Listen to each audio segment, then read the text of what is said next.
Hi everybody, I hope this video finds you in good health and spirits, best of health and spirits.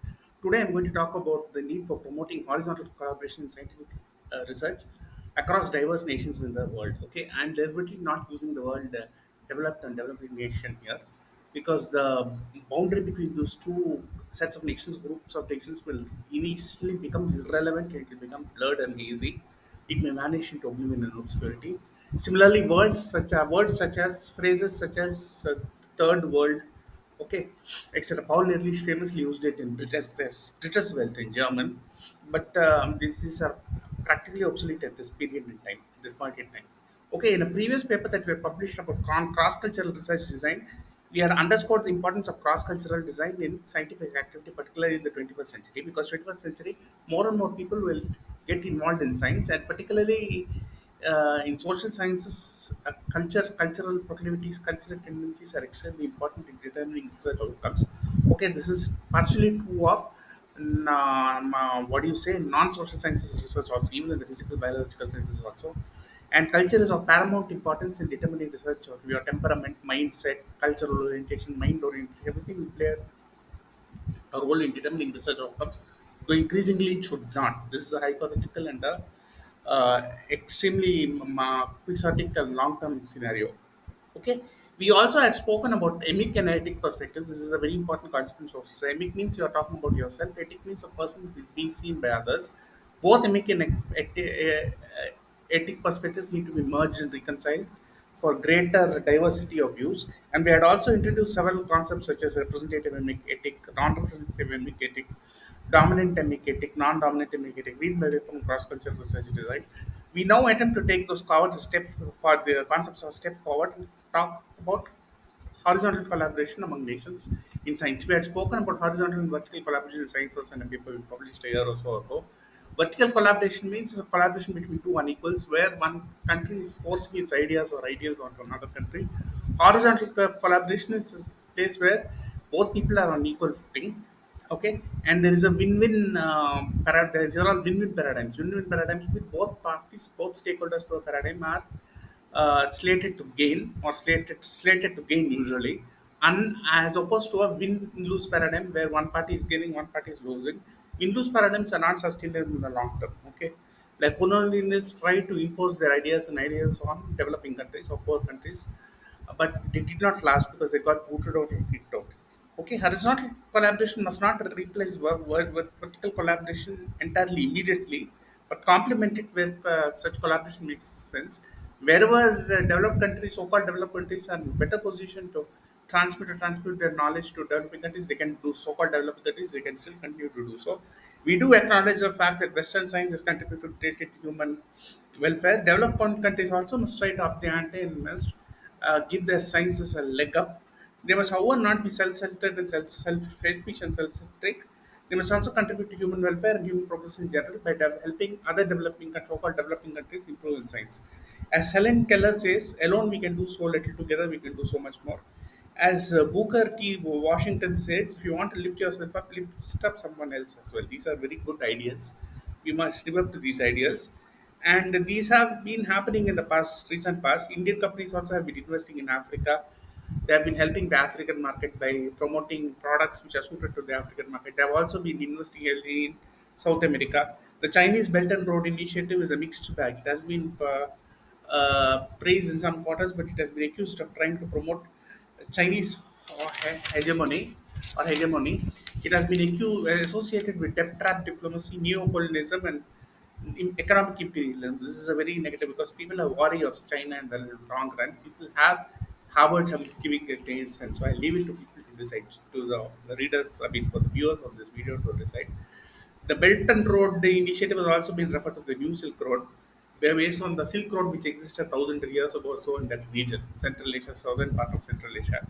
Okay, and economic developing countries must also perform better economically, and economic development and science must go hand in hand. Okay, economic developed countries also must invest more in science. Okay, they must also be involved and they must invest a lot of money in improving their education system. Unfortunately, pedagogical techniques are utterly obsolete and antiquated, as I have pointed out.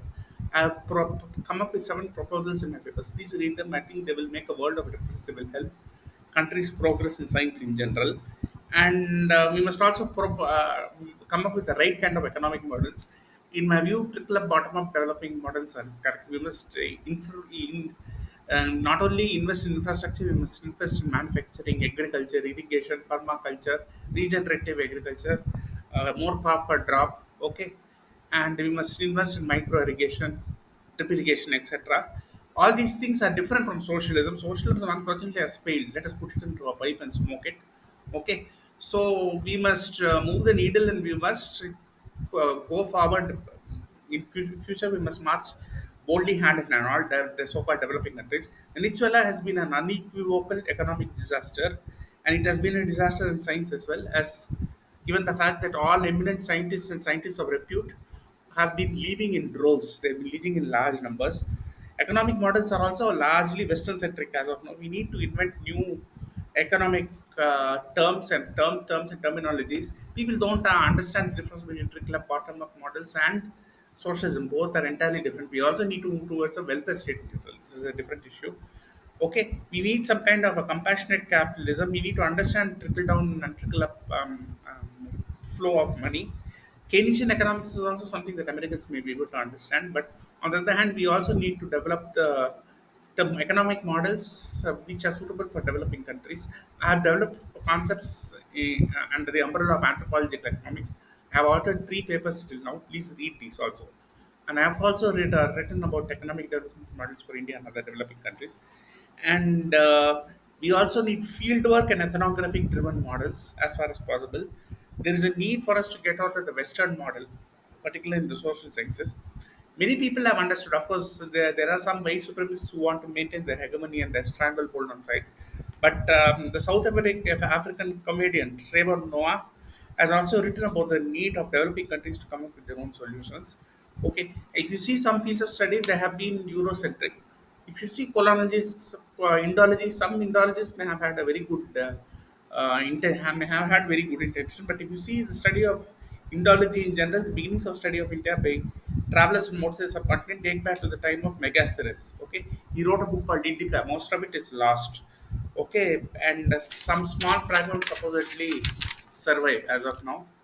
And Muhammad Ibn Ahmad al Biruni wrote a book called Tariq al Hind, in which he wrote the history and the study of people of India in great detail. He includes its cultural, social, scientific, religious history also.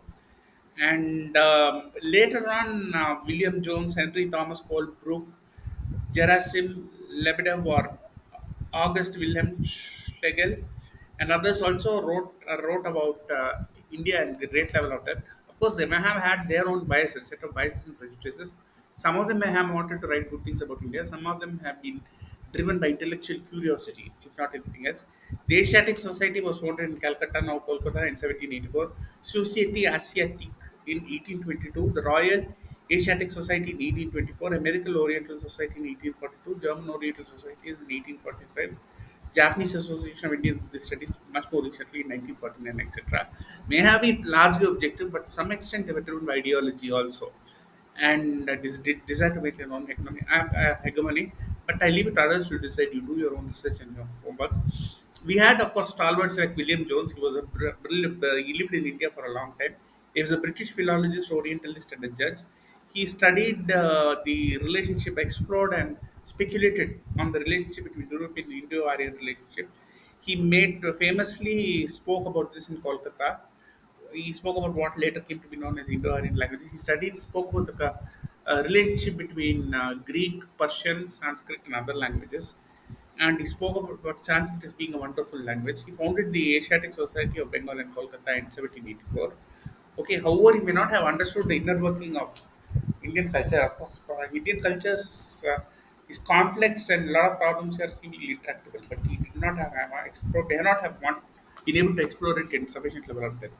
Okay, again, we had Max Muller. He was a modern Indologist, early modern Indologist. He was a comparative philologist and Orientalist of German origin. He was one of the founders of Western academic disciplines of Indology and religious studies. However, tragically and unfortunately, he never sat foot on Indian soil. and some of his readings on India may have been wrong. Okay, of course we did not have sufficient data also at the time. First reliable date in India at the time was 324 BC, invasion of Alexander the Great. Anthropology also has origins in colonialism, and the relationship between the two has had a lasting impact on the discipline. Okay, began as a study of colonial science and study of non-European people. They were being seen at the time as primitive or ancient, lacking modern values, contemporary values.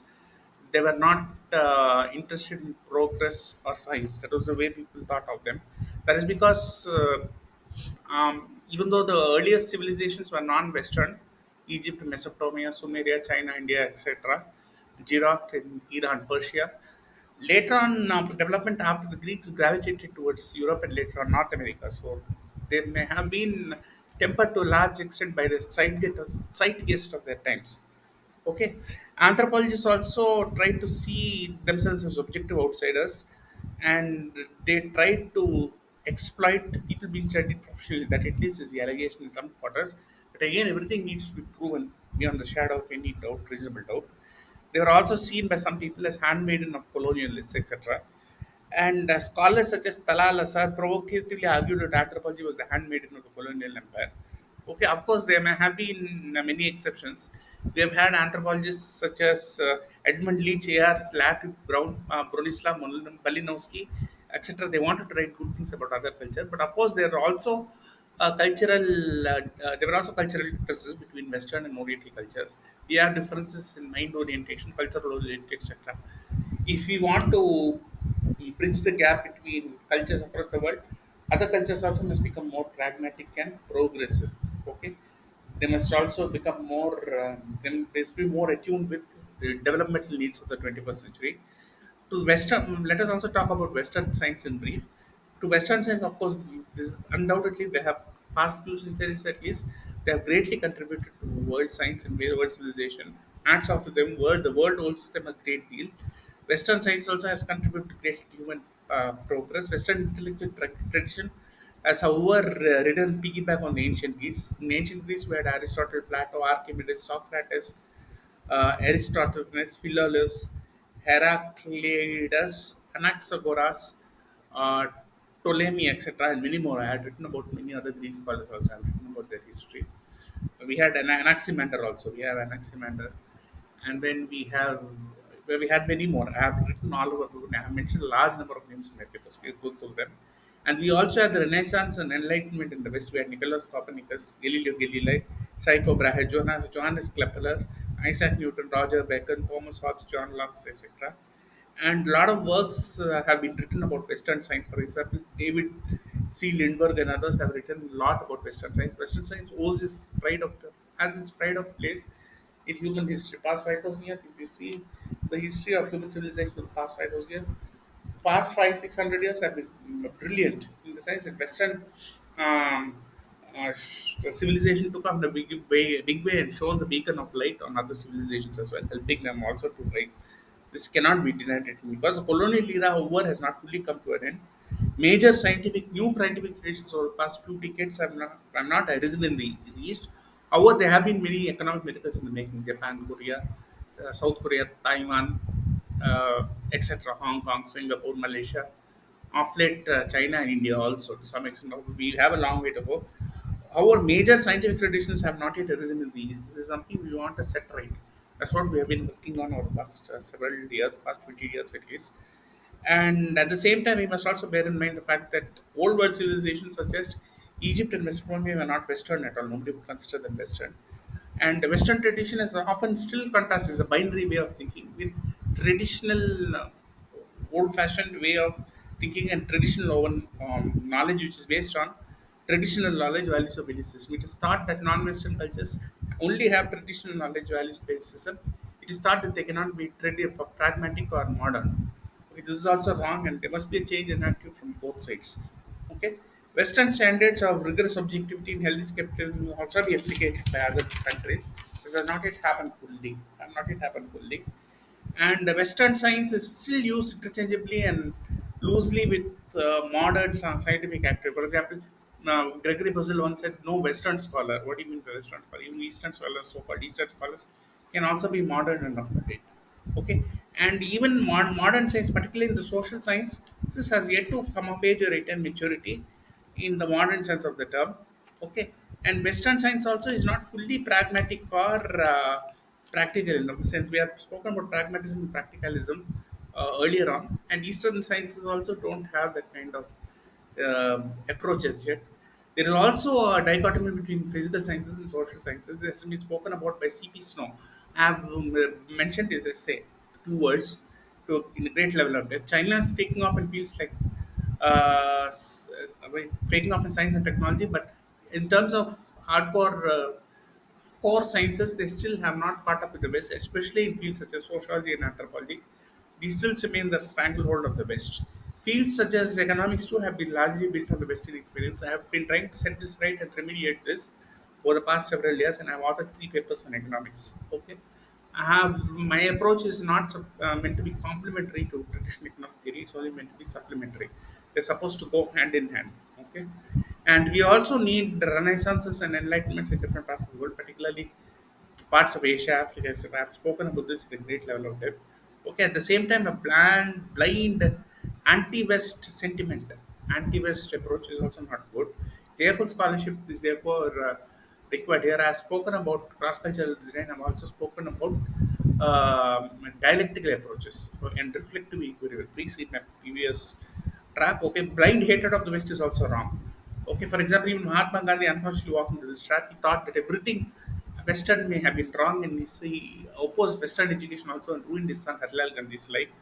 And Gandhi even opposed the industrialization of India after its independence. And if he had lived, he would have become an obstacle to India's development and progress. There should be no anti-Eastern sentiment too. For example, Paul Ehrlich, the author of the famous population of 60s, 70s, were the pinnacle and the zenith of Western-centric scholarship. Okay, we had postmodernism and all that. We had postmodern Jean-Paul Sartre, Mikhail Foucault, all these people at the time, their scholarship was Western centric and it was dubious and devious to the extent it did not promote human goals fully. So I would like to separate all these anomalies quickly.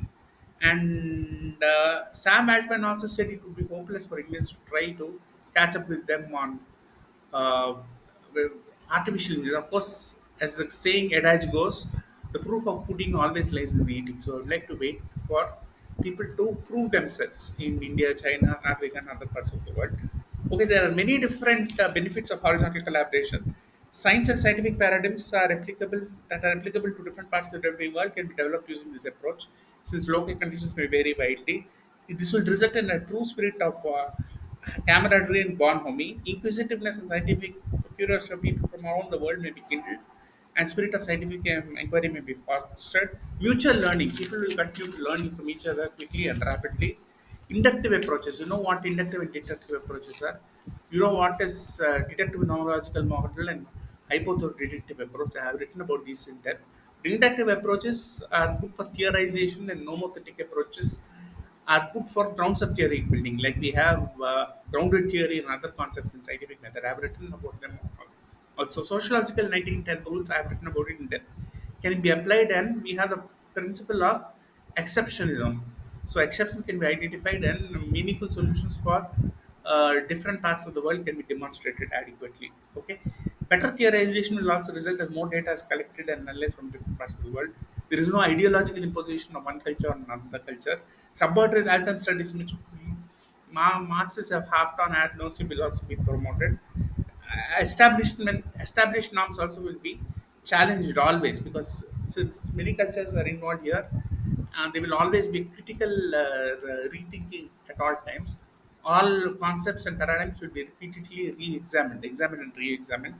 Okay, since developed countries may not be willing to transfer technology to other developing, so-called developing nations, other countries also can develop their own technologies. Okay, and horizontal uh, uh, collaboration must also go in hand with vertical collaboration. Vertical collaboration has its benefits because the so-called developed countries have better technology and better experience. They have come up with time-tested solutions the so-called developed countries have ready-made expertise. They have more financial muscle, etc. So I personally suggest at least for the time being, both these go hand in hand, horizontal, vertical, and sometimes it is not even possible to distinguish between the two.